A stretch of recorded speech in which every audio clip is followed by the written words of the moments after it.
এই খালি তো কে বল ভালো করে তার নাম জানো, কে পিটায় ভালো রান ভালো করে তার নাম জানো, কার কাছে ইলিম বেশি ছিল এমন দুই চারজনের নামও শোনো। মানে একজন অলরাউন্ডার আলেমে দ্বীন ছিলেন শামসুদ্দিন জাহাবি রহমাতুল্লাহ আলাইহি, যার সিনার ভিতরে নবীর রেখে যাওয়া সব ইলিম ছিল। উলামারা বলেন শামসুদ্দিন জাহাবিকে যদি আকাশে বসায়া শামসুদ্দিন জাহাবিকে যদি বলা হয় সব ইলিম বর্ণনা করে শোনাও, দুনিয়ার মানুষদেরকে উনি একাই সব ইলিম বর্ণনা করতে সক্ষম ছিলেন। বিশিষ্ট তাবিঈ আবু যুরআ রাজি রহমাতুল্লাহ আলাইহি, যিনি ইমাম বুখারী রহমাতুল্লাহ আলাইহির দাদা ওস্তাদ ছিলেন, অর্থাৎ আলী ইবনুল মাদানী, ইয়াহইয়া ইবনে মাঈন, ইমাম আহমদ বিন হাম্বল সব উনার ছাত্র ছিল। আবু যুরআ রাজি রহমাতুল্লাহ আলাইহি ইমাম বুখারী রহমাতুল্লাহ আলাইহির দাদা ওস্তাদ। আল্লাহর রাসূলের রেখে যাওয়া টোটাল সহিহ হাদিসের সংখ্যা 7 লাখ। আবু যুরআ রাজির কাছে সনদ সহ 6 লাখ ওনার একাই মুখস্থ ছিল। কাগজ দিয়া লেখা না, কলবের ভিতরে ছিল, কলবের ভিতরে। এক ছাত্র তার বউরে বলছে, আবু যুরআ রাজির ছাত্র তার বিবিরে বলেছে যে আমার উস্তাদের যদি 1 লাখ হাদিস মুখস্থ না থাকে সনদ সহ, তাহলে তুই 3 তালাক। পরে চিন্তা করতেছে, হায় রে, উস্তাদের ইলমের বর্ণনা দিতে যায় তো নিজের বউরে জুলাই হালাইছে। সকালবেলায় গেছে যে কয়, উস্তাদজি আপনার ফজিলত বলতে যায় বউরে বলছি যে আমার উস্তাদের 1 লক্ষ হাদিস সনদ সহ মুখস্থ না থাকলে 3 তালাক। এখন বিবি কি আছে নাকি তালাক হয়ে গেছে? আপনার কি 1 লাখ হাদিস মুখস্থ আসেনি? আবু যুরআ রাজি বলে, আলহামদুলিল্লাহ, তোমাদের সূরা ইখলাস যেমন মুখস্থ আছে, নবীজির 1 লাখ হাদিস সনদ সহ আমি আবু যুরআর ওই রকম মুখস্থ আছি। এই যে ইলম শিখলেন নিজের চেষ্টায় না, আল্লাহর দান, একবার শুনলেই মুখস্থ হয়ে যেত।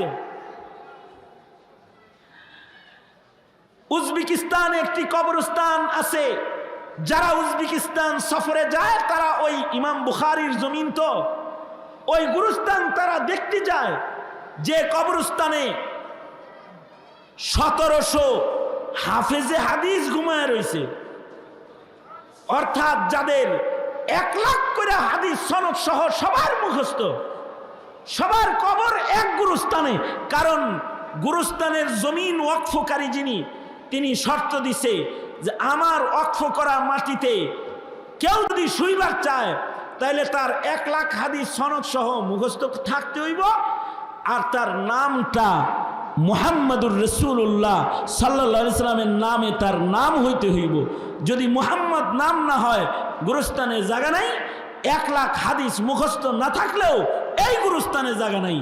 আশ্চর্য, সাহেবে হিদায়া, ওনার 1 লাখ হাদিস মুখস্থ ছিল কিন্তু নাম মুহাম্মদ না, এ কারণে গুরুস্থান কর্তৃপক্ষ ওনার কবর ওই গুরুস্থানে হইতে দেয় নাই। আরাম পাইছি আমরা যে আমাদের জায়গা জমিন যারা ওয়াকফ করে তারা শর্ত মর্ত দেয় না। যদি আমাদের গুরুস্থান কর্তৃপক্ষ বলতো বেনামাজির জায়গা গুরুস্থানে নাই, তাহলে সব জায়গা মন্দিরের কাছে হয়ে থাকতা। কিন্তু এমন কোনো শর্ত আমাদের ওয়াকিফ যারা তারা দেয় না। কিন্তু ওই যুগের ওয়াকিফ বড় মজবুত। তার শর্ত হইল যে আমার কবরস্থানে শুইতে হইলে 1 লাখ হাদিস সনদ সহ মুখস্থ থাকতে হবে। 1700 মাইত এক গুরুস্থানে শুয়ে রয়েছে, যাদের সকলেই লক্ষ হাদিসের হাফিজ। এইভাবে করে সিনায় সিনায় আল্লাহ ইলম সংরক্ষণ করেছেন। এই ভারতবর্ষের ইলমের রাজ্যের আজদাহা বলা হয় আনোয়ার শাহ কাশ্মীরি রহমতুল্লাহ আলাইহি, যিনি কোনো জিনিস একবার দেখলে, একবার পড়লে, একবার শুনলে 40 বছর পর্যন্ত ওনার মুখস্থ থাকতো। ওনাকে বলা হয় মাকতাবাতুন আজিমাতুন হাইয়াতুন নাতিকাতুন, জিন্দা চলতি ফিরতি একটা লাইব্রেরি। দারুল উলুম দেওবন্দের সব কিতাব একটা মানুষের মুখস্থ। উনি লাইব্রেরিয়ানকে বলতেন, লাইব্রেরির কোনো কিতাব যদি উলুতে খায় অথবা যদি ইঁদুরে কাইটালায়, তাহলে আনোয়ার শাহ কাশ্মীরিকে খবরটা দিও। আলহামদুলিল্লাহ, আনোয়ার শাহ যতদিন বেঁচে থাকবি ততদিন নষ্ট হওয়া কিতাব আবার হাসিয়া বাইনাসত সহকারে লিখে দিতে পারবি। এই যে ইলম, এই ইলম চেষ্টায় না, আল্লাহর দান, আল্লাহর দান, আল্লাহ দিছে। এ কারণে আপনার যে 7 বছরের বাচ্চাটাকে আপনি নিজে বিশ্বাস করেন না, অর্থাৎ আপনার সিন্দুকের চাবি আপনি আপনার ছেলের কাছে দেন না, বয়স 7 বছর তাই। আপনি আপনার সিন্দুকের চাবি প্রয়োজনে পাশের বাড়িওয়ালারে দেন, কিন্তু নিজের পুরা ঔরসের ছেলে তারে দেন না। কয় কেন? কয় এটার বয়স কম, সিন্দুকের চাবি হিফাজত করার যোগ্যতা ওর নাই, তাই চাবি পরের ঘরে দিলেও নিজের ছেলেরে দেয় না। কিন্তু আল্লাহ তাআলা আপনার ছেলেকে আপনি বিশ্বাস করেন নাই একটা সিন্দুকের চাবি দিয়া অথবা বাড়ির তালার চাবি দিয়া বিশ্বাস করেন নাই, কিন্তু আল্লাহ তাআলা আপনার ছেলেকে এতটাই রহমত করেছে, আপনি সিন্দুকের চাবি দেন নাই, আর আল্লাহ 7 বছরের বাচ্চার সিনার ভেতরে 30 পারা কোরআন ঢুকায় দিয়েছে, প্যাকেট করে ঢুকায় দিয়েছে 30 পারা কোরআন। আরো হাফিজ কোরআন হয়ে গেছে। চেষ্টার বলে নয়, আতাউম মিন আতাইল্লাহ, আল্লাহর দান। এই কারণেই জমিনে কেউ যদি আলেম হয় তাকে নাক ছিটকাইতে নাই, জমিনে কেউ যদি আলেম হয় তাকে তিরস্কার করতে নাই।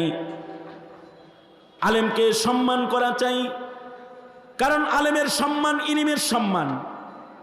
আলেমকে ভালোবাসা চাই, কারণ আলেমের ভালোবাসা ইলমের ভালোবাসা। আলেমকে ইজ্জত করা চাই, কারণ আলেমের ইজ্জত ইলমের ইজ্জত। তোমরা যারা আলেমদেরকে নাক ছিটকাও, মুসলমানের বাচ্চা হুঁশিয়ার হয়ে যাও। আলেমদেরকে ইজ্জত করা মুসলমানের জন্য আল্লাহ তাআলা ইবাদত বানাইছেন। আল্লাহর রাসূল বলেন, ফজলুল আলিমি আলাল আবিদি কা ফজলি আলা আদনাকুম। আল্লাহর রাসূল বলেন, হে সাহাবীরা, তোমাদের ভেতরে আমি নবীর যেমন দাম, আমার উম্মতের ভেতরে একজন আলেমের তেমন দাম। আল্লাহু আকবার, জোরে করে বলেন, আরো জোরে আওয়াজ করে বলেন, আরো জোরে করে চিল্লায় আওয়াজ করে বলেন আল্লাহু আকবার, জোরে করে বলেন। আল্লাহর রাসূল বলেন, সাহাবীরা, তোমাদের ভেতরে আমার যেমন দাম, কিয়ামত পর্যন্ত আর নবী আসবে না, কিন্তু আমার নায়েব আসবে, যাদের আল্লাহ ইলমের জন্য মনোনীত করবে, তাদের অনেক দাম। আমার দাম তোমাদের মাঝে যেমন আলেমের দাম সাধারণের মাঝে তেমন। এ কারণে আলেমরে জেলখানায় রাইখা খুশি হইতে হয় না, আলেমরে মামলা দিয়া খুশি হইতে হয় না, আলেমরে ধমকি দিয়া খুশি হইতে হয় না, আলেমকে জিল্লতি কইরা বড়াই করতে হয় না, বরঞ্চ আলেমকে ইজ্জত কইরা ইমানদারি প্রকাশ করতে হয়। আলেমকে ইজ্জত করে ইমানদারি প্রকাশ করতে হয়, কারণ আলেমের কাছে ইলম আছে, ইলম থাকবে, মারিফাত থাকবে, ইলম থাকবে, তাকওয়া থাকবে, ইলম থাকবে, আমালের হিফাজত থাকবে। ইলম থাকবে না, হিদায়াত থাকবে না, ইলম থাকবে না, তাসাউফ থাকবে না, ইলম থাকবে না, তাবলীগ থাকবে না, ইলম থাকবে না, ইবাদত খুঁজে পাওয়া যাবে না, ইবাদত পাওয়া যাবে না। কারণ ইলমওয়ালার কাছে আমল আছে, ইলমওয়ালার কাছে তাকওয়াল্লাহ আছে, ইলমওয়ালার কাছে ত্যাগ আছে। এ কারণে যুগে যুগে ইলমওয়ালারাই জমিনের ত্যাগ দিবে, ইলিমওয়ালারা ইলিম হেফাজতের জন্য মেহনত করবে, ইলিমওয়ালারা আমল শিখানোর চেষ্টা করবে। এ কারণে জমিনের ইলিম যেন দূর না হয়ে যায়, এটা পাহারা দিতে হবে উম্মতের। কিয়ামতের পূর্ব মুহূর্তে জমিনে ইলিম থাকবে না, তা ইলিম থাকবে না তো কিয়ামত হয়ে যাবে। এ কারণে শাইখুল হাদিস আল্লামা আজিজুল হক রহমতুল্লাহ আলাইহি তালেবুল ইলিমদেরকে বলতেন, তোমরা হলো পৃথিবীর হায়াত, তোমরা থাকবা তো দুনিয়া থাকবে, তোমরা থাকবা না দুনিয়া থাকবে না। আল্লাহর রাসূল সাল্লাল্লাহু আলাইহি ওয়াসাল্লাম ইলম শিখার শরঈ বিধান বলেছেন, সেটা হলো তালাবুল ইলমি ফরিদাতুন আলা কুল্লি মুসলিম। সব মুসলমানের উপরে ইলম শিক্ষা গ্রহণ করা ফরজ। মুসলমানদের উপরে ইলম শিক্ষা কি? জোরে আওয়াজ করে বলেন, আরো জোরে করে বলেন, ফরজ। যতটুকুন দিয়া ইমানদারি রক্ষা করতে হয় অতটুকুন শিখা ফরজ। ধন্যবাদ জানাই আমাদের ওই সকল আকাবিরদের, শুকরিয়া আদায় করে শেষ করতে পারবো না, যারা ফরজ ইলমকে সংক্ষিপ্ত কোর্স বানায়া জাতির কাছে পেশ করেছেন বিভিন্ন কায়দায়। তার ভেতরে দাওয়াত ও তবলীগের বাণী মাবানি যারা, তারা ফরজ ইলমের একটা প্যাকেট রেডি করছেন, 6 উসুল। এই প্যাকেট রেডি কইরা ফরজ ইলম জাতির কাছে পেশ করছেন, যাতে করে কমাস কম এই ফরজ ইলম টুকুন আমল কইরা ঈমান বাঁচাইতে পারে, মুসলমানি বাঁচাইতে পারে। এটাকে কোন মাদ্রাসার দেয়ালে না আটকায়া রাস্তায়, ঘরে, পথে, পাথারে, দোকানে, হাসপাতালে, সব জায়গায় এই ইলমের চর্চাকে আম করেছেন। যেই আম ইলমি চর্চার ফসল বিশ্ব ইজতেমা, যেটা আসন্ন 2, 3, 4 ফেব্রুয়ারি টঙ্গীর ময়দানে অনুষ্ঠিত হবে, এটি একটি সংক্ষিপ্ত ফরজ ইলম চর্চার মেহনতের জমায়েত। দেখেন, ইলম কিন্তু এখানে আনোয়ার শাহ কাশ্মীরের ইলম না, অথবা আবু যুরআ রাজির ইলম না, অথবা আবু হুরায়রার ইলমের বস্তা ওখানে না। ওখানে আছে 6টা কথা, কিন্তু এই 6টা কথার ইলমের নূর জাতিরে কত পাল্টায়। আমি একবার বাসে চড়ে যাইতেছিলাম কোথাও, তো আমার বাম পাশে যিনি বসা দীক্ষা তো একেবারে আজদাহা একটা শাইখুল হাদিস মনে হয় এরকম। তা আমি কথা বলতেও সাহস পাইতেছি না। পরে ভাবলাম যদি কথাবার্তা না কই তাহলে লোকটা যদি আবার মাইন্ড করে, তাই বললাম, ভাইজান আপনি কোন মাদ্রাসার খেদমতে আছেন? আমি জিজ্ঞাসি যে কোন মাদ্রাসার খেদমত করেন? কয় হুজুর আপনি আমারে চিনতেছেন না, কিন্তু আমি তো আপনার চিনি। আমি ডরে কথা কই না আপনার লগে। আমি কই আমিও তো ডরে কথা কই না আপনার লগে। কয় হুজুর আপনি আমারে দেখে ডরান কেন? আমি বললাম আমি আপনারা দেখে ডরাই এজন্যে, আপনারা তো মনে হয় যে আপনি বুখারী শরীফ পড়ান, আমি তো ছোটোখাটো মৌলভী সাহেব রোডে রোডে ঘুরে বেড়াই, কিন্তু আপনি একজন বড় আলেম লাগে। কয় আস্তাগফিরুল্লাহ আস্তাগফিরুল্লাহ, হুজুর আমি কোনো আলেম না। কয় হুজুর আমি 3 চিল্লার সাথী। আল্লাহু আকবার জোরে করে বলেন, আরো জোরে আওয়াজ করে বলেন, আওয়াজ করে বলেন, আল্লাহু আকবার জোরে করে বলেন। কয় হুজুর আমি 3 চিল্লার সাথী, 3 চিল্লার সাথী। আমি একটা জাহেল মানুষ, সারা জিন্দেগি আমি বরবাদ করেছি, কিন্তু 3 চিল্লা লাগাইছি, তো আপনাদের মতো একটু রং ধরছি। এ কথা বলে সে এক পর্যায়ে কেঁদে দিয়া কয়, হুজুর আপনি যেমন আমার শাইখুল হাদিস মনে করলেন, হাসরের মাঠে যেদিন বিচার হবে ফিরিস্তারাও যদি আমার এরকম নেককার মনে করত, তাইলে তো আমি পার পায়া যাইতাম। তা আমি বললাম ভয় নাই, ভয় নাই, নবী বলছেন মান তাশাব্বাহা বিকাউমিন ফাহুয়া মিনহুম। যার সাথে যার মিল হবে তার সাথে তার হাসর হবে। দেখতে যদি শাইখুল হাদিস লাগে তো শাইখুল হাদিসের সাথেই হাসর হবে, আর দেখতে যদি নাস্তিক, মুরতাদ, বেঈমান, কাদিয়ানি, ইহুদির জালাল সন্তানের মতো লাগে তাহলে তাদের সাথে হাসর হওয়ার সম্ভাবনাও আছে। নাউজুবিল্লাহ জোরে বলেন।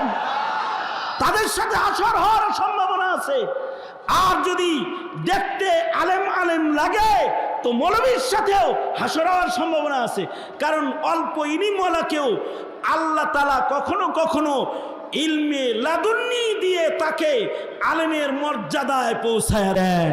এ কারণেই আমাদের আকাবিরদের ভেতরে একাডেমিক ভাবে ইলম না শিখেও অনেকে ইলমে লাদুন্নি পায় গেছে গা, যেমন হাজী ইমদাদুল্লাহ মুহাজির মক্কি রহমতুল্লাহ আলাইহি।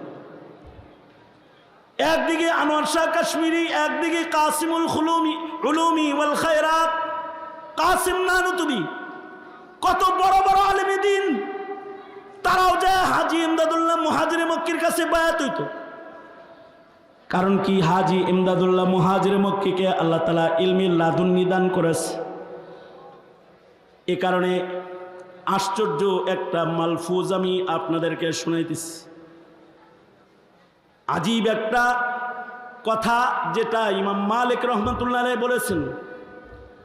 ইমাম মালিক বলেন, ইমাম মালিক রহমতুল্লাহ আলাইহি বলেন, লাইসাল ইলম বিকাসরাতির রিওয়ায়াত।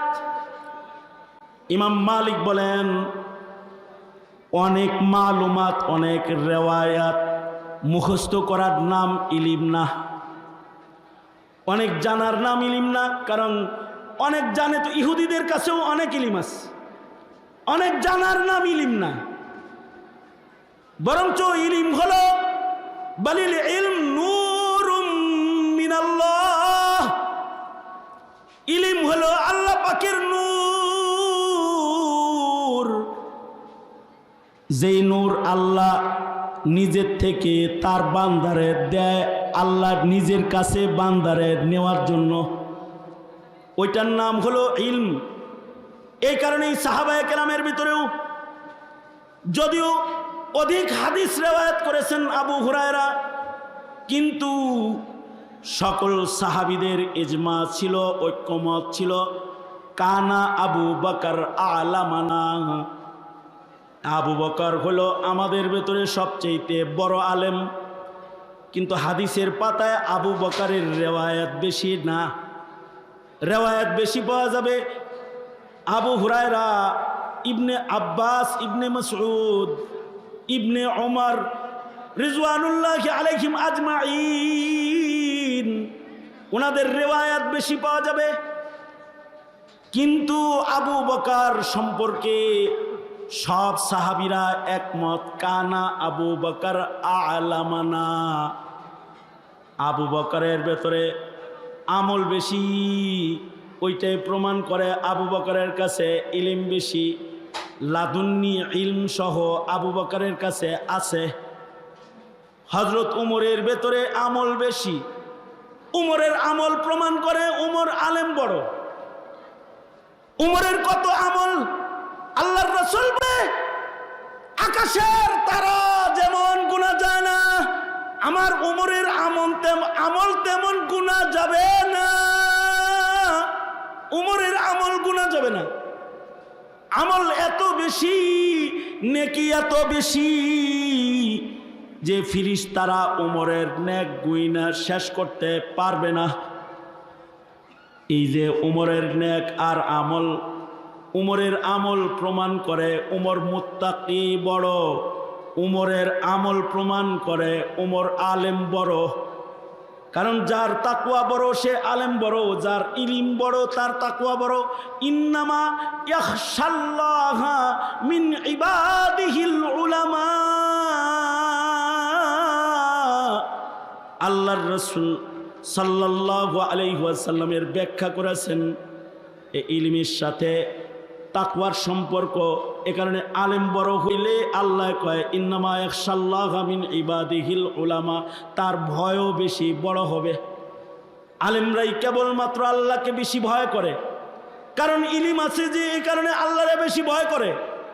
এ কারণেই হযরত উমর যেদিন ইন্তেকাল করলেন, হযরত উমরের শাহাদাত যেদিন হলো, হযরত উমর যেদিন শহীদ হয়ে গেলেন, হযরত আব্দুল্লাহ ইবনে মাসউদ রাদিয়াল্লাহু আনহু তিনি চিৎকার করে কাঁদতেছিলেন।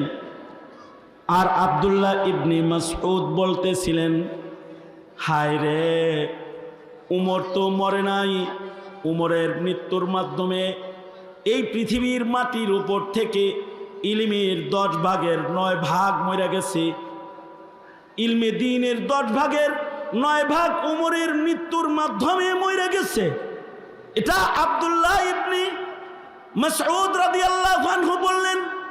সবাই মিলা বলে, এ আব্দুল্লাহ ইবনে মাসউদ, একজন মানুষ উমর মারা গেছে, তাতে নবীর রেখে যাওয়া ইলমের 10 ভাগের 9 ভাগ কেমনে মইরা যায়?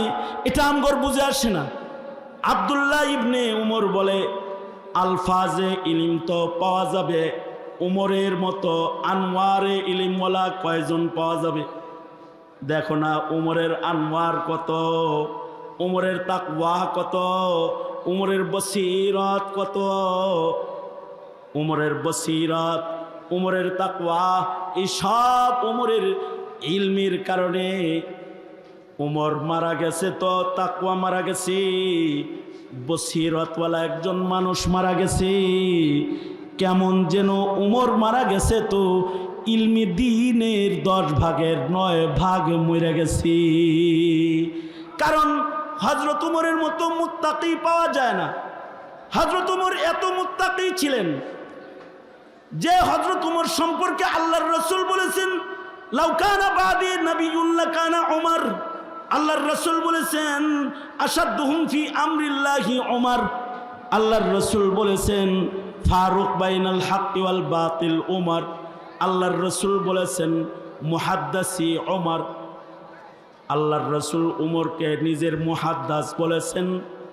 তার মানে উমরের হৃদয়ের ভেতরে আল্লাহ পাক কথা ঢালেন। উমরের কথা আল্লাহ তাআলা ওহীর মর্যাদা দেন। উমরকে মেজাজে ওহী বলা হয়। উমরের হৃদয়ে আল্লাহ তাআলা আল্লাহর কথা ঢালেন।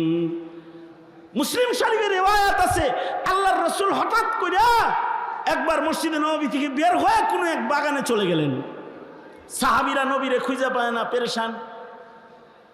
হযরত আবু হুরায়রা বলেন, আমি তো পাগল হয়ে গেলাম রাসূলকে খুঁজতে খুঁজতে। নবী যেই বাগানে গেছে আমি ওই বাগানে চলে গেলাম। নবীরে খুঁজে বের করা সহজ ছিল, কারণ নবীজি যেই পথ দিয়ে যেতেন ও পথ দিয়ে একটা খুশবু পাওয়া যেত। হযরত সুবহানাল্লাহ আগামীকালকে বললেন, আগামীকালকে সুবহানাল্লাহ বললেন। তো হযরত আবু হুরায়রা এই খুশবু ধরে ধরে গেছে গা যায়া।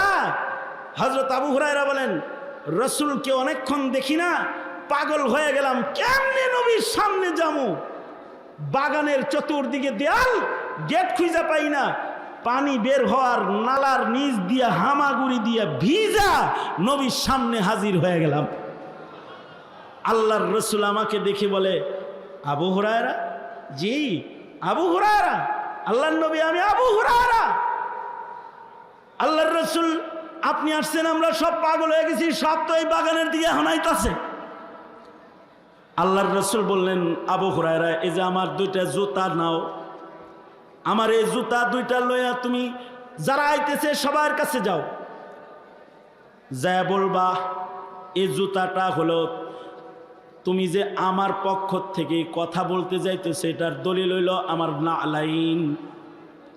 আমার এই 2 জুতা হাতে লইয়া তুমি যাও, যায়া জুতা দেখায় বলবা যে আমি নবীর কাছ থেকে এলাম, এই যে রাসূলের জুতা আমার হাতে আছে। আর আমার পক্ষ থেকে আগন্তুক সব সাহাবীদেরকে, মদিনাবাসীকে শোনায় দাও, মান ক্বালা লা ইলাহা ইল্লাল্লাহ দাখালাল জান্নাহ। যে মুখ দিয়া একবার বলবে লা ইলাহা ইল্লাল্লাহ, সে জান্নাতি। এই কথাটা এখন যায় শোনায় দিয়ে আসো। হযরত আবু হুরায়রা বলেন, জুতা লয়ে দিছি দৌড়, গেট দিয়ে বাইরেছি। গেটের বাইরে যায় দেখি অন্যান্য সাহাবীরা আসার আগেই হযরত উমর সবার আগে এসে দাঁড়ায় রয়েছে। আমি জুতা লয়ে গেলাম আর বললাম, নবী বলছে যে বলবে আল্লাহ ছাড়া আর কোনো ইলাহ নাই সে জান্নাতে যাবে। দলিল এই যে জুতা, রাসূল আমারে এগুলো সবার কাছে বলতে বলছে। হযরত উমর আবু হুরায়রার সামনে প্রাচীর হয়ে দাঁড়িয়ে ধাক্কা দিয়ে বললেন, বাগানের ভেতরে ঢুকো, এটা মানুষের কাছে এখন বলা যাবে না। হযরত আবু হুরায়রা বলে নবী আমারে বলছে বলতে, আর আবু হুরায়রা বলে নবী বলছে বলতে, আর ওমর কয় ভিতরে ঢুকতে। এটা একটা কথা? আমি জুতা হাতে নিয়ে ধাক্কা দিয়ে বললাম, না, আমাকে বলতে বলছে আল্লাহর নবী, আমাকে যাইতেই হবে। তো হযরত আবু হুরায়রা বলেন, হযরত ওমর রে ধাক্কা দিছি, আর উনি যে আমার একটা ঘুষি মারছে বুকের ভিতরে একটা ঘুষি মারছে। হযরত আবু হুরায়রা বলেন, এক ঘুষি খায়া আমি চিত হয়ে পড়ে গেছি। চিত হয়ে পড়ছে এক ঘুষি খায়া, কারণ উমরের ঘুষি তো পাহলোয়ান। উমর তো ওই পাহলোয়ানের নাম। সাহাবায়ে কেরামের ভেতরে আজব কিছু। আবু বকর তো ওই আশিকের নাম। নবী যেমনি হিজরত করে আবু বকর তেমনি হিজরত করে। আর উমর হইল ওই পাহলোয়ানের নাম। সবাই রাতের আধারে লুকিয়ে লুকিয়ে হিজরত করে, আর উমর প্রকাশ্যে হিজরত করে। আর তরবারি তুইল্লা বলে, আমি যাইতাছি আমার নবীর কাছে। কোনো মায়ের সন্তান যদি মাকে বুক খালি করতে চাস তো বাধা হয়ে আমার সামনে দাঁড়া। কেউ যদি তার বিবিকে বিধবা বানাইতে চাস, যাইতাছি মদিনায়, পারলে সামনে দাঁড়া। সেই পাহলোয়ান উমর। আর উসমান হলো সেই সখী, সেই সাখাওয়াতের নাম, যাকে আরবের লোকেরা উসমানের সুটকেস, উসমানের ব্যাগ সব কিছু আগায়া দিছে। আর কয় আমনিও যাইবেন গা, চলেন আমনের আমরা আগায়া দিয়ে আসি। কারণ এত ইহসান আরবের লোকেরা হযরত উসমান থেকে ভোগ করেছে যে হিজরতের দিনে গাঠি বুকসা আগায়া দিছে। এক এক সাহাবীর এক এক শান। উমরের শান হলো গরম উমর, এক ঘুষি মারছে, চিৎ করে ফেলায় দিছে। চিৎ হয়ে যখন পড়ছে, হযরত আবু হুরায়রা কোন রকমে উইঠা বুক টুক ধইরা আল্লাহর রসুলের কাছে গেছে। যায় বলে, খাইছি একটা ঘুষি। কইসা মারছে উমর আমাকে। আল্লাহর নবী, আমি আপনার কথা বলতে গেলাম আর উমর আমাকে মারল। আল্লাহর রসুল বললেন, উমর, আমি আবু হুরায়রাকে জুতা দিয়া পাঠাইলাম দলিল শুদ্ধ এই কথা বলতে, মান ক্বালা লা ইলাহা ইল্লাল্লাহ দাখালাল জান্নাহ। তুমি তাকে ঘুষি মারছো কেন? হযরত উমর বলে, আল্লাহর নবী মদিনাতুল মুনাওয়ারাতে পাক্কা ইমানদার যেমন আছে, কাচ্চা কাচ্চা ইমানদারও তেমন আছে। আপনার এই কথা যদি আবু হুরায়রা জুতা হাতে নিয়ে যায় বলে, তাহলে সব আটরশিয়ার মাঝভান্ডারের মুরিদ হয়ে যাইব। কেউ আর নামাজ রোজা কিছুই করব না, খালি কালেমা পড়ব আর বয়ে বয়ে খাইব। আল্লাহর রাসূল বললেন, উমর ঠিক বলেছ, না বলাই উচিত। ঠিক আছে, বলো নাই, ভালো হয়েছে। অর্থাৎ হযরত উমর হলেন মুহাদ্দাস। নবীজির কথা উমরের কলবের ভেতরে আল্লাহ তাআলা ঢালেন, আল্লাহর কথা উমরের কলবের ভেতরে আল্লাহ তাআলা নিজ জিম্মায় ঢেলে দেন।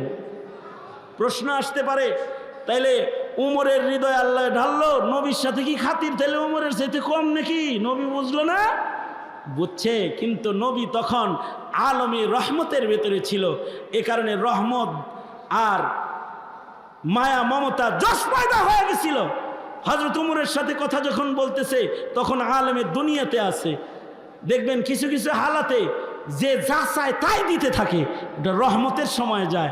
রহমতুল লিল আলামিনের রহমতের গালাবার কারণে বলে দিছে, যা যা কগা যে এ বলবে লা ইলাহা ইল্লাল্লাহ দাখালাল জান্নাহ। এই হযরত উমর তো এরকম একজন আলেমে দ্বীন, যার সিনা এরকম। এই উমর ইলমের 10 ভাগের 9 ভাগ যেন ইন্তেকাল করলো। এ কারণেই উমরের প্রভাব আধা জাহানের উপরে পড়ে থাকতো। আমার নবীজির প্রভাব সব সময় মাসিরাতা শাহর, 1 মাসের ঘোড়া দৌড়ের রাস্তার ভেতরে রাসূলের প্রভাব পড়ে থাকতো। নবীর নায়েবদেরও প্রভাব পড়ে থাকতো, নবীর উম্মতেরও প্রভাব জমিনে পড়ে থাকতো। এক ওমর ইবনে আব্দুল আজিজের প্রভাব জঙ্গল পর্যন্ত পড়ে থাকতো। জঙ্গলের প্রাণীরা প্রাণীর উপরে জুলুম করত না। আলেম বা আমল যদি একজন হয়, তাহলে তার প্রভাব জমিনের রন্ধ্রে রন্ধ্রে পড়ে থাকে। এ কারণেই বা আমল আলেমে দ্বীন হাফিজজি যতদিন বাঁচা ছিলেন, গোটা জমিনের রং ভালো ছিল। বা আমল আলিমদ্দিন শেখুল হাদিস আল্লামা আজিজুল হকের প্রভাব সারা বাংলার রন্ধ্রে রন্ধ্রে পড়েছিল, বা আমল বা তাকওয়া আলিমদ্দিন মুফতি আমিনী রহমতুল্লাহের প্রভাব সারা বাংলার রন্ধ্রে রন্ধ্রে পড়েছিল, বা আমল একজন আলিমদ্দিন শেখুল ইসলাম আল্লামা আহমদ শফি হাটহাজারীর দারসে হাদিসের মসনদের ভেতরে বসে হাদিস পড়াইতো, কিন্তু গোটা বাংলার রন্ধ্রে রন্ধ্রে শেখুল ইসলামের প্রভাব প্রতিপত্তি পড়ে থাকতো। বা আমল একজন আলেম দ্বীনের যদি মৃত্যু হয়ে যায় তখন মৌতুল আলিমি মৌতুল আলম, একজন আলেমের মৃত্যুতে গোটা পৃথিবীবাসীর মৃত্যু হয়ে যায়। সঙ্গত কারণে একজন আলেম দ্বীনের অনেক দাম। মাদারিসে কওমিয়া ওই আলেমে দ্বীন পয়দা করে যে আলেমে দ্বীনদের প্রভাবে সমাজ ভালো রয়। মাদারিসে কওমিয়া ওই প্রভাব ওলা বা আমল আলিম পয়দা করে যাদের প্রভাবে নাস্তিকরা থরথর করে কাঁপতে রয়। মাদারিসে কওমিয়া ওই আলেমে দ্বীন বা তাকওয়া ওই ইলমি সমাজ তারা গঠন করে যাদের প্রভাবে কাদিয়ানীরা ভয় পায়, নাস্তিক মুরতাদরা ভয় পায়, বেঈমানরা ভয় পায়। সঙ্গত কারণে হে জাতি শিক্ষা কারিকুলাম যখন নষ্ট হয়ে পৃথিবীর জাগতিক শিক্ষা প্রতিষ্ঠানগুলো যখন ইলিম শূন্য হতেছে, তখন যখন তোমার শিক্ষাঙ্গনে সমকামিতার শিক্ষা দেওয়া হচ্ছে, যখন দারউইনের ভ্রান্ত মতবাদ শিক্ষা দেওয়া হচ্ছে, তোমার দেশের শিক্ষাঙ্গনে যখন মানুষকে পুরুষকে মহিলা বানানো, মহিলাকে পুরুষ বানানোর তালিম প্রদান করা হচ্ছে, ওই সময়ে মুসলিম হিসাবে তোমার আগামীর প্রজন্মের ঈমান রক্ষা করার জন্যে, তোমার আগামীর প্রজন্মকে আলেম দ্বীন বানাবার জন্যে, মুত্তাকি পরহেজগার বানাইবার জন্যে, তোমার আগামীর প্রজন্মের ইসলামের ঝান্ডাকে সংরক্ষণ করার জন্যে তোমাদের দায়িত্ব দেশের মাদারিসে কওমিয়া গুলোকে পাহারাদারি করে একদল ওই বা তাকওয়া বা রব জামাতকে গঠন করা, যাদের মাধ্যমে পৃথিবীর জাহালাত আর মূর্খতা দূর হবে, আর শিরক আর বিদআত দূর হয়ে ঈমানের রাজ এই পৃথিবীতে সংরক্ষিত হবে। এই বাংলার মাটিতে ইলমের সুবাতাস বইবে, সুন্নতের সুবাতাস বইবে। এমন আলেমী দ্বীনের জামাতকে রক্ষণাবেক্ষণ পয়দা করা, মাদ্রাসাকে দেখভাল করা, এই কওমি মাদ্রাসার কওমের জাতীয় জিম্মাদারিতে পরিণত হয়েছে। ঠিক কিনা জোরে আওয়াজ করে বলে। সঙ্গত কারণে হে জাতি, আপনারা সকলে মাদারিসে কওমিয়ার পাহারাদারি করবেন তো ইনশাআল্লাহ? জোরে আওয়াজ করে বলেন, করবেন তো ইনশাআল্লাহ? তৈয়ার থাকবেন তো ইনশাআল্লাহ? মাদ্রাসাগুলোর হার কিসমের খিদমত করে জাতির যোগ্য বা রব সন্তানদের সিলসিলা জমিনে আগমনের ধারাকে অব্যাহত রাখতে আমরণ মাদারিসে কওমিয়ার সাথে থাকবো ইনশাআল্লাহ। কারা কারা? আল্লাহ তুমি আমাদের সবাইকে কবুল করো, ইলমের কদর বুঝার তৌফিক দান করো। আল্লাহ আমরা যেন ইলমকে সমাজের মাঝে ছেড়ে দেই, আলেমকে যেন সমাজের গলিতে গলিতে ছেড়ে দেই, ইলমকে যেন দায়বদ্ধতার বাউন্ডারিতে আটকায় না দেই, আলেমকে যেন জেলখানার ভেতরে আটকায় না দেই। আল্লাহ এই সহি বুঝ আমাদের সবাইকে তুমি দান করো। সকলে চিৎকার করে জোরে আওয়াজ করে বলুন আমিন। ইলমে দ্বীন হলো আল্লাহ পাকের নূর। এই নূর যার কাছে যত বেশি হবে তার দাম তত বেশি হবে। ইলম হলো আল্লাহ পাকের নূর। এই নূর যার ভেতরে যত বেশি হবে তার তাকওয়া তত বেশি হবে। ইলম হলো আল্লাহ পাকের ওই নূর। এই নূর যার কাছে যত বেশি হবে তার মারিফত তত বেশি হবে, আল্লাহর সাথে তার পরিচয় তত বেশি হবে। ইলম যার কাছে যত বেশি হবে, মালুমাত যত ভালো হবে, মামুলাত তত ভালো হবে। জ্ঞান যত বেশি হবে, ইলম যত বেশি হবে, আমল তত বেশি হবে। এ কারণেই ওই ইলমের কোনো দাম নাই, যে ইলিমওয়ালার তাকওয়া নাই ওই ইলমের কোনো দাম নাই। যে ইলমওয়ালার কাছে ইলিম আছে কিন্তু আমল নাই, ওই ইলিমওয়ালার দাম নাই। যার কাছে ইলম আছে কিন্তু আল্লাহর সাথে তার মারেফত নাই, ওই ইলিমওয়ালার ইলমের দাম নাই। যার কাছে ইলম আছে কিন্তু তার আখলাক নাই, আমালের হিফাজত তার নাই, তো এমন ইলমওয়ালা আলেম হিসেবে গণ্য নয়। ময়দানে মাহশরে এমন আলেমকে সবার আগে দোজখের আগুনের মধ্যে নিক্ষেপ করা হবে। নাউজুবিল্লাহ বলেন। যার ভেতরে ইলম যত বেশি তার ভেতরে তাকওয়া তত বেশি। দুনিয়ার যে সকল ইলম আছে, জাগতিক ইলম যেটা, জাগতিক জ্ঞান যেটা, এই জ্ঞান শিখার পরে আমল করা জরুরি না। মালুমাতটাই মর্যাদার। এই শিক্ষার আমল যে শিখেছে তার ভেতরে থাকা জরুরি না।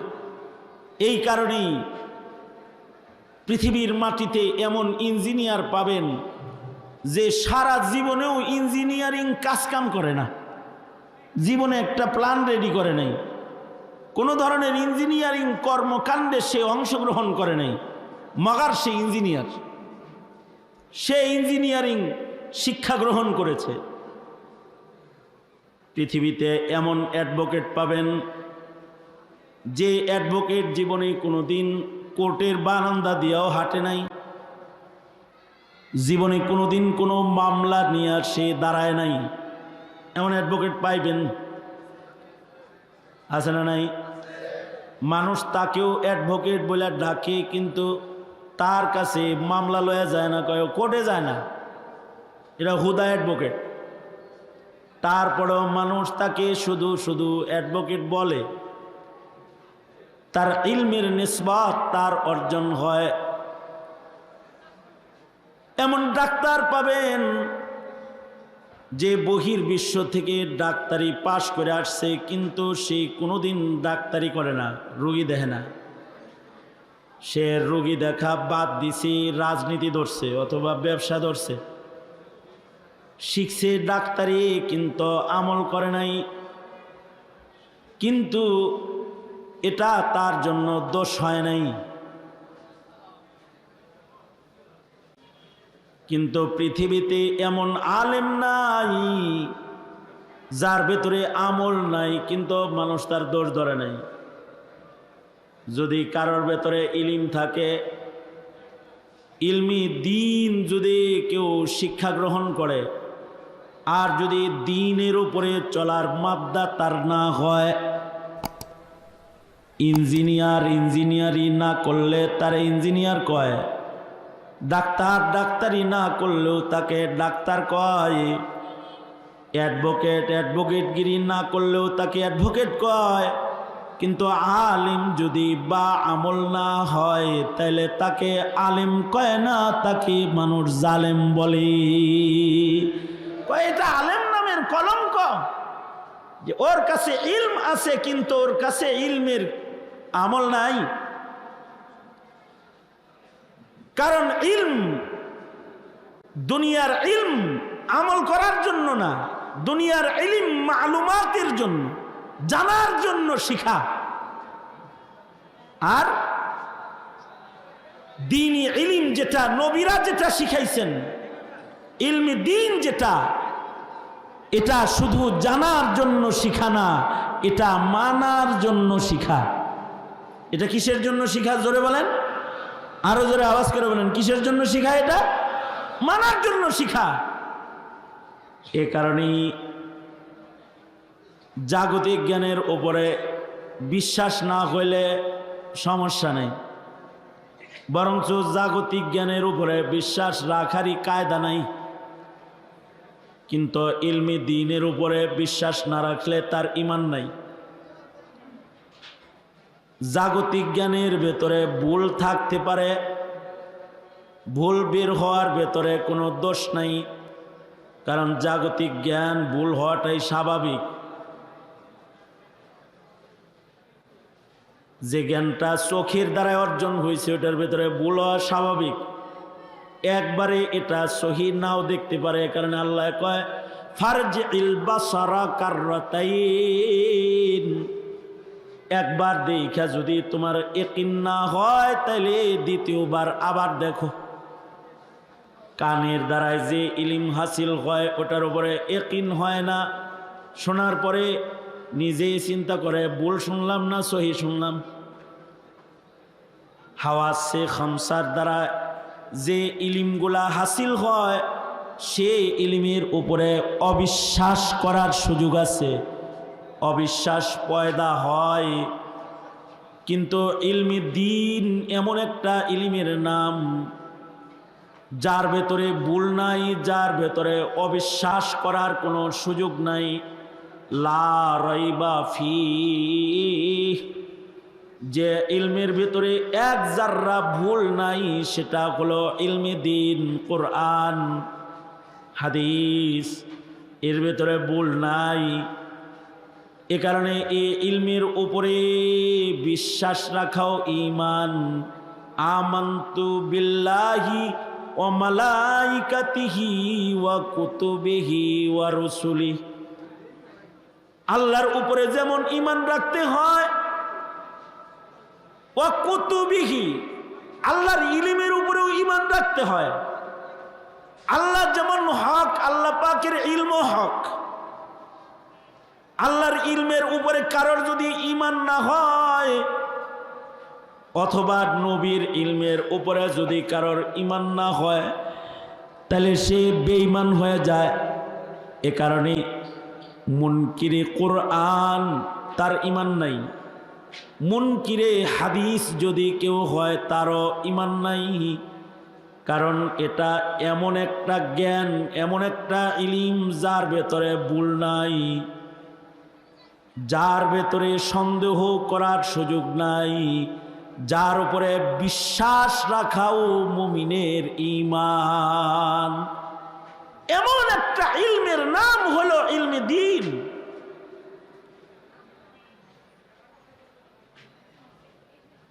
দুনিয়ার জ্ঞান যেটা, এটা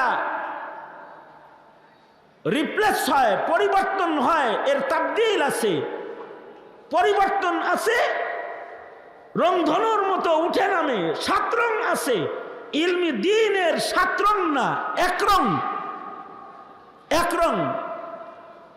এ কারণে জাগতিক জ্ঞান 30 বছর আগে যা ছিল এখন স্কুল কলেজে সেগুলো বাদ। শিক্ষানীতির পরিবর্তনের মাধ্যমে সেই শিক্ষার পরিবর্তনের প্রয়োজন পড়ছে বা প্রয়োজন পড়ে।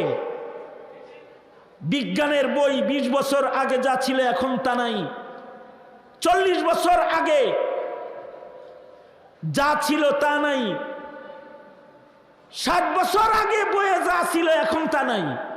কিন্তু দ্বীনি ইলমের পরিবর্তন নাই। এটা 1500 বছর আগে যা ছিল এখন তাই আছে। একটা নুক্তার পরিবর্তন ঘটাইবার ক্ষমতা কারোর নাই, পরিবর্তন নাই।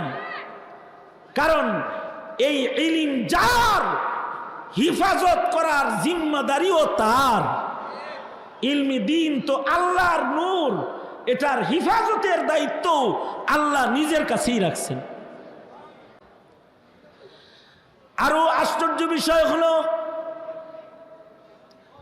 তোমরা শ্রোতা মন্ডলীর ভিতরে যারা ডাক্তার সাহেব আছো, ইঞ্জিনিয়ার সাহেব আছেন, অ্যাডভোকেট সাহেব আছেন, জোয়ান জোয়ান ইঞ্জিনিয়ার যারা আছো, ভালো করে শুনে যাও, আল্লাহ দিলে হুনতা না কোথাও।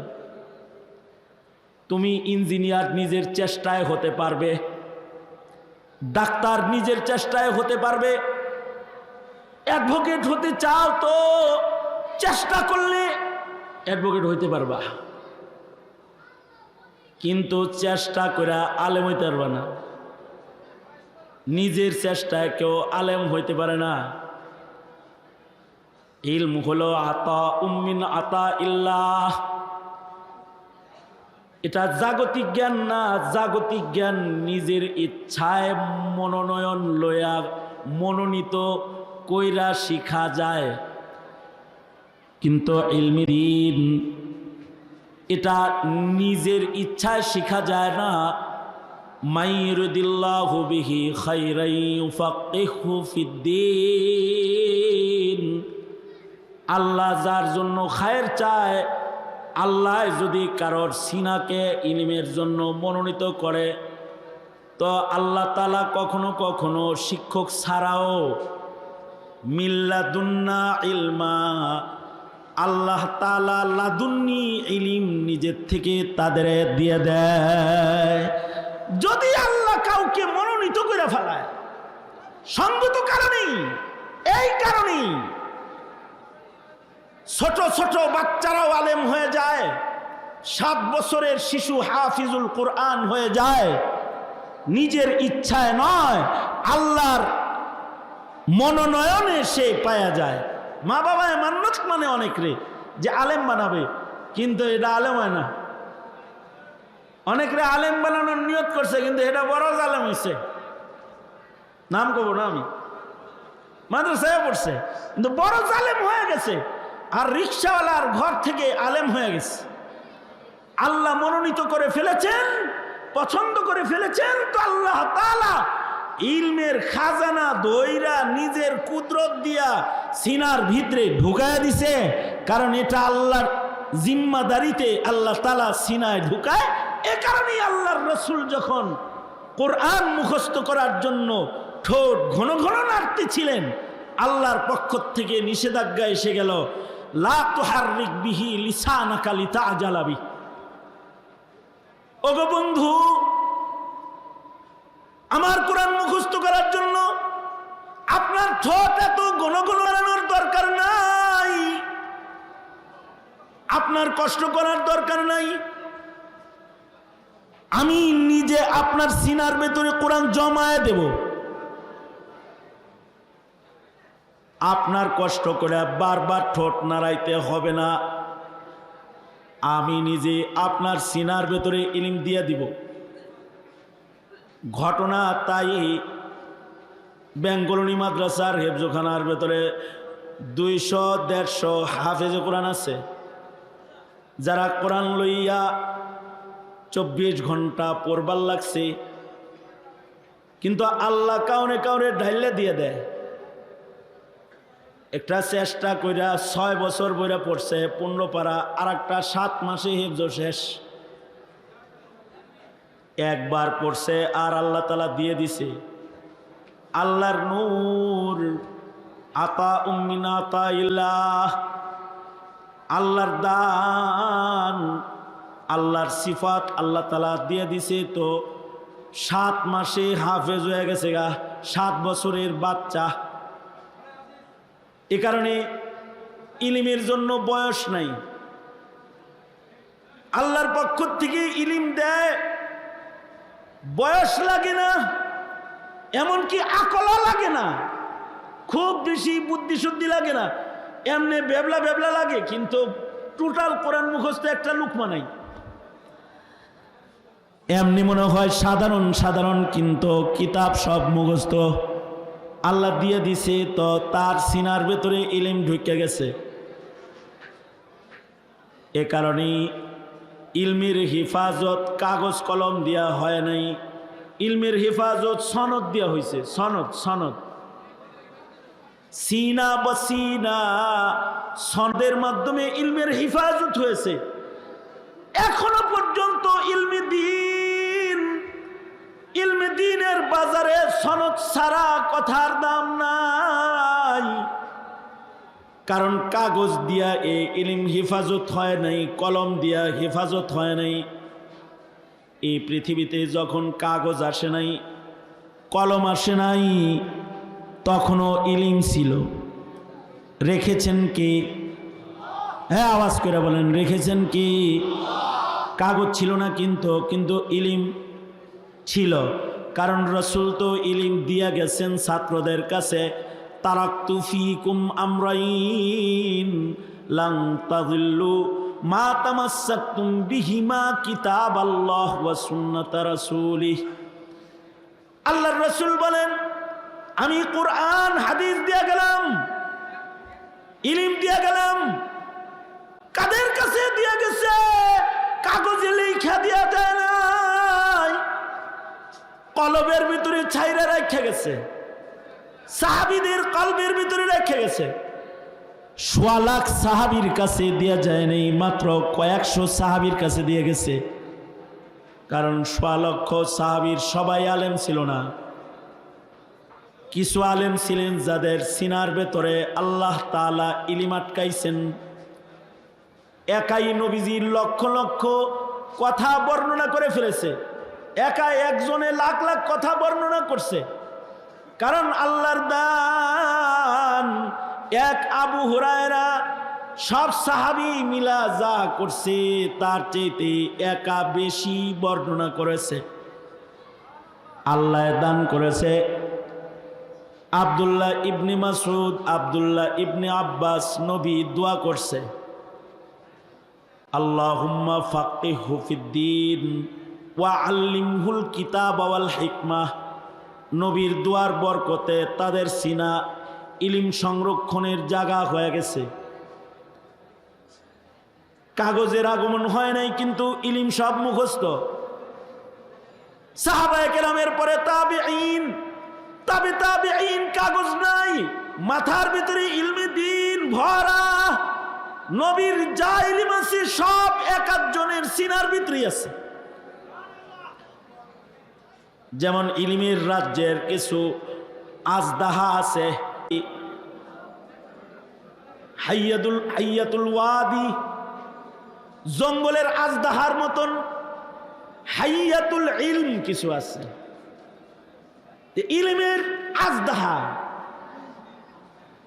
ইলমের রাজ্যে তারা রাজা। এমন রাজা একাই নবীর রেখে যাওয়া সব ইলম বর্ণনা করতে পারে। যেমন শামসুদ্দিন জাহাবী রহমতুল্লাহ আলাইহি, ইলমের রাজ্যের এমন এক আজদাহা। ওনার সম্পর্কে উলামারা বলেন, শামসুদ্দিন জাহাবী সাহাবীদের ভিতরে কিছু বড় আলেম ছিল, তাবেঈর ভিতরেও কিছু বড় আলেম ছিল, তাবেঈর ভিতরেও কিছু অলরাউন্ডার আলেম ছিল, যাদের সিনার ভেতরে ইলম ছিল, ফিকাহ ছিল, হাদিস ছিল, কোরআন ছিল, সব ছিল।